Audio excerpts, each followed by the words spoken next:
કર્ણાટક રાજ્યના દાવણગેરે શહેર વિદ્યાનગર પોલીસ સ્ટેશનના ગરફોડ ચોરીના ગુનાના 3 આરોપીઓને સોના ચાંદીના દાગીના તથા રોકડા રૂપિયા તથા મોબાઈલ ફોન તથા વોચ મળી તમામ મુદ્દામાલ કિંમત ₹14,47,617 ની મત્તા સાથે પકડી પાડતી સારોલી police team police inspector Shri S.R. Vekaria તથા surveillance police sub inspector S.R. Rana તથા બીજા સર્વેલન્સ સ્ટાફના માણસો સાથે નિયોલ ચેકપોસ્ટ ખાતે વાહન ચેકિંગમાં હતા. તે દરમિયાન હેડ કોન્સ્ટેબલ વિપુલસિંહ વનરાજસિંહ તથા પોલીસ કોન્સ્ટેબલ વિલેશભાઈ જશવંતભાઈ નાઓને તેમના અંગત અને વિશ્વાસુ બાતમીદાર મારફતે બાતમી હકીકત મળેલ કે શ્યામસિંહ માનસિંહ રાવત તથા કવરપાલ ત્રિલોકસિંહ રાવત તથા પ્રતાપસિંહ લક્ષ્મણસિંહ રાવત નામના ઈસમો કર્ણાટક રાજ્યના દાવણગેરે શહેરમાં ગરફોડ ચોરી કરે સોના ચાંદીના દાગીના તથા રોકડા રૂપિયા મોબાઈલ ફોન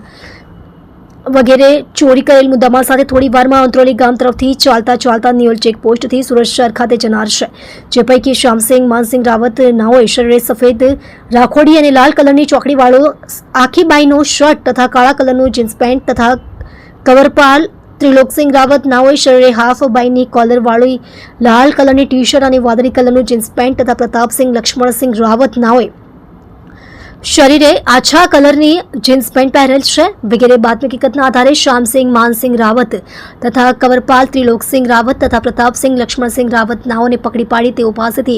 અલગ અલગ સોનાના દાગીનાનું કુલ વજન 175.22 ગ્રામ જેની કુલ કિંમત ₹5,05,995 તથા અલગ અલગ ચાંદીના દાગીના તથા વસ્તુઓનું કુલ વજન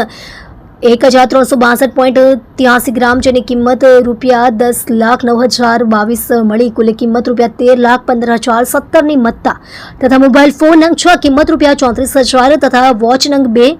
કિંમત ₹3,000 તથા રોકડા ₹95,600 મળી કુલ કિંમત ₹14,47,617 ના મુદ્દામાલ સાથે પકડી પાડી તપાસ અર્થે કબજે કરી કાયદેસરની કાર્યવાહી હાથ ધરવામાં આવેલ છે.